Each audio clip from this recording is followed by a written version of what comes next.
Magandang umaga po muli. Ibabasa ko po si Boyet. At ang babasahin po niya ay sa verses 1 to 5 sa Exodus chapter 34. Sinabi ni Yahweh kay Moises, "Tumapyas ka ng 2 batong tulad noong una at isusulat ko roon ang nasa mga tapyas na batong binasag mo. Bukas, gumayak ka ng maaga at magpunta ka sa akin sa taluktok ng bundok ng Sinai. Huwag kang magsasama kahit sino. Walang pupunta isa man sa bundok at ni isang tupa o baka ay huwag hayaang manginain doon." Tulad ng sinabi ni Yahweh, si Moises ay tumapyas ng 2 bato at dinala ang mga ito. Kinaumagahan sa bundok ng Sinai, si Yahweh ay bumaba sa ulap. Tumayo sa tabi ni Moises at binanggit ang kanyang pangalan, Yahweh. Purihin ang Diyos sa pagkabasa ng kanyang mga salita. God bless po. Magandang gabi po sa ating lahat. Ang akin pong isi-share ngayon ay sa Exodus chapter 34, verse 6 to 8.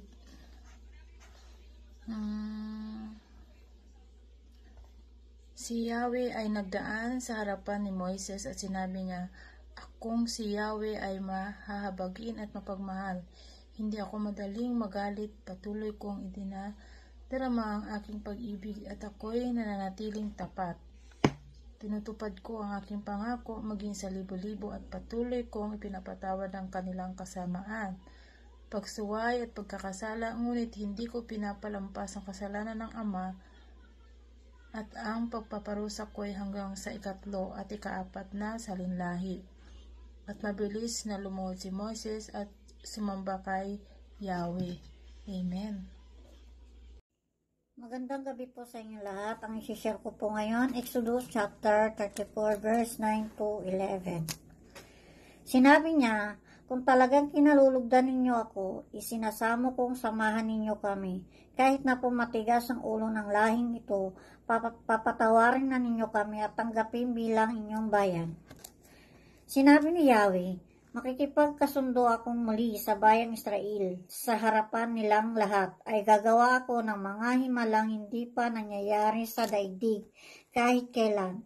Dahil dito, makikita ng mga Israelita kung gaano ako kadakila. Sundin ninyo ang mga inuutos ko ngayon at palalayasin ko sa pupuntahan ninyo ang mga Amoreyo, Kananeo, Hiteo, Peresiyo, Hebeta at mga Jebuseo."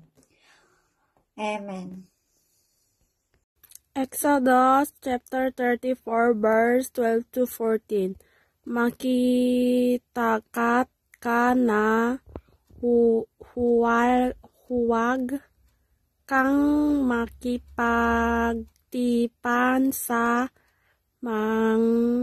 pumatahan sa lupain na inyo pinalulungnan, baka paking isang silo sa kitaan mo. Kundi inyo iwalasak ang kanilang dabanang at inyong puputulin ang kanilang haligid at inyo ipupuwal ang kanilang asela, sapagkat hindi ka sasamba sa inyo Diyos, sapagkat ang pagginong na ang pagkalan ay mapanituhuin ay mapanipuhuin mga Diyos. Amen. Juju verse. Exodus 34 verse 27 to 30. At sinabi ng Panginoon kay Moises, Isulat mo ang mga salitang ito sapagkat ayon sa tunog ng mga salitang ito ay nakipagtipan ako sa iyo at sa Israel. At siya'y natira doon kasama ang Panginoon na 40 araw at 40 gabi. Hindi man lamang siya kumain ng tinapay o uminom man ng tubig, at isinulat ng Panginoon sa mga tapyas ang mga salita ng tipan. Ang 10 utos at nangyari nang bumaba si Moises sa bundok ng Sinai, nadala ang tapyas na bato ng patutuo sa kamay niya. Upang bumaba sa bundok ay hindi nalalaman ni Moises na ang balat ng kanyang mukha ay nagliliwanag dahil sa pakikipag-usap niya sa Diyos. At nang makita ni Aaron at ng lahat ng mga anak ni Israel si Moises, narito ang balat ng kanyang mukha ay nagliliwanag at sila'y natakot at lumapit sa kanya. Yan lang po. Purihin ng Diyos. Mapagpalang gabi po sa inyong lahat. Ang ibabahagi ko pong verse sa gabi nito ay sa Exodus chapter 34 verses 18 to 20 na sinasabi, "Ipagdiwang ninyo ang pista ng tinapay na walang pampaalsa. Ayon sa iniutos ko sa inyo, kumain kayo ng tinapay na walang pampaalsa sa loob ng 7 araw. Gawin ninyo ito sa itinakdang panahon sa buwan ng Abib, dahil yon ang buwan nang lumabas kayo ng Ehipto. 19. Akin ang lahat ng panganay na lalaki, pati ang panganay na lalaki ng mga hayop ninyo. 20. Maaaring matubos ang panganay na lalaki ng mga asno nyo sa pamamagitan ng pagpapalit dito ng tupa. Pero kung hindi ito tutubusin, kailangang patayin ng asno sa pamamagitan ng pagbali sa liig nito. Maaari rin ninyong matubos ang mga panganay nyong lalaki. Walang makakalapit sa akin na walang dalang mga handog." Amen. Purihin po natin ang ating Panginoon. Magandang gabi po. And God bless everyone. Isang mapagpalang araw po sa ating lahat. Para po sa ating devotion, gusto ko pong ibahagi sa inyong Exodus chapter 34, verses 21 to 23. Sabi po rito, 6 days you shall work, but on the 7th day you shall rest. In plowing time and in harvest you shall rest. You shall observe the Feast of Weeks, the first fruits of wheat harvest, and the Feast of Ingathering at the year's end. 3 times in the year shall all your males appear before the Lord God, the God of Israel. Amen. Purihin ang Panginoon sa pagkabasa po ng kanyang salita. God bless everyone. Babasahin ko po. Exodus chapter 34, verse 24 to 26. "Sapagkat aking palalayasin ang magang bansa sa harap mo, at aking palalaparin ang iyong baga hangganan, at hindi pa nga nasaan nagsinuman ang iyong lupain, pagka ikaw ay pumapanghik sa humarap sa Panginoong iyong Diyos, na makaitlo sa 1 taon.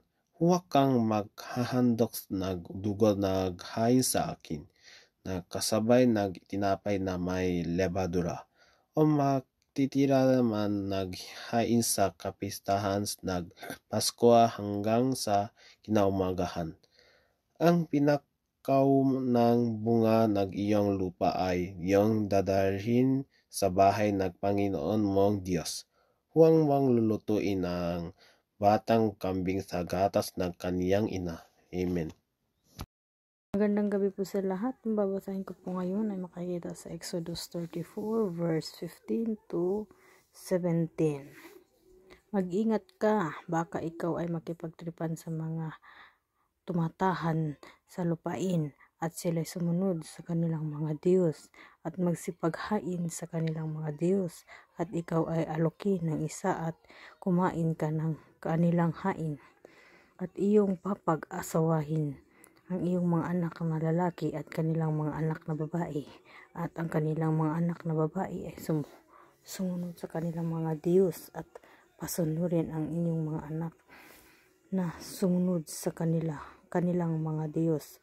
Huwag kang gagawa para sa iyo ng Diyos na binuo. Yun lang po. Puri ng Diyos. Magandang umaga po. Ang babasahin ko po ay sa Exodus chapter 34 verses 31 to 35. Sabi rito, 31, ngunit tinawag sila ni Moises, lumapit naman si Aaron at ang mga mamumuno sa Israel at sila'y nag-usap. Pagkaraan noon, lumapit kay Moises ang lahat ng Israelita at sinabi niya sa kanila ang mga utos na binigay sa kanya ni Yahweh sa bundok ng Sinai. Pagkasabi nito, tinalukbungan ni Moises ang kanyang muka. Tuwing makikipag-usap at haharap siya sa presensya ni Yahweh, inaalis niya ang takip ng kanyang muka. Paglabas dito, sinasabi niya sa mga ito kung ano ang iniutos ni Yahweh. At makikita na naman nila na nagniningning ang kanyang mukha. Kaya tatakpan niya muli ito at hanggang sa muli niyang pakikipag-usap kay Yahweh. Purihin niya sa pagkabasa ng kanyang mga salita. God bless po.